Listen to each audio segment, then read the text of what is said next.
Story of a transgender.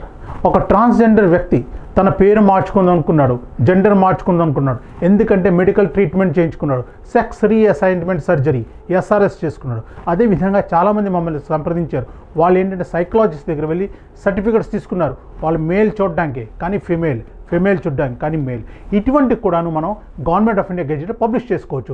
ఎందుకంటే మీ తాలూకా gender identity మారిపోతుంది, అదేవిధంగా మీ పేరు కూడా మారిపోతుంది.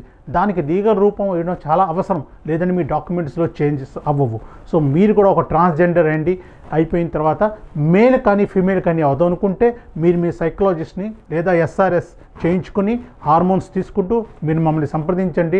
కంప్లీట్ లీగల్ ఫార్మాలిటీస్ ఎలాగవుతాయా చాలా సింపుల్ వేలో మీరు మీ ఇంట్లో కూర్చుని మా సేవలు పొందుతూ మీ జెండర్ చేంజ్ మీ డాక్యుమెంటేషన్ చేసుకోవచ్చు. దాంతోపాటు మీ నేమ్ చేంజ్ కూడా మీరు చేంజ్ చేసుకోవచ్చు. అదేవిధంగా రిలేషన్ చేంజ్ అంటే డాటర్ ఆఫ్ నుంచి సన్ ఆఫ్ లేదా సన్ ఆఫ్ నుంచి డాటర్ ఆఫ్ కూడా చేంజ్ చేసుకోవచ్చు. ఒకవేళ ఇటువంటివి ఏవైనా కానీ మీరు ప్రాసెస్ చేసుకుంటూ గెజెట్ చేసుకుందాం అనుకుంటే మీరు మమ్మల్ని సంప్రదించవచ్చు. మేము గత 16 సంవత్సరాల నుంచి సర్వీసెస్ ఆల్ ఇండియా ఇస్తున్నాం. ఇప్పటిదాకా 14,000 మంది మా సర్వీసెస్ పొందారు. మీరు కూడా మోస్ట్ వెల్కమ్. నమస్కారం.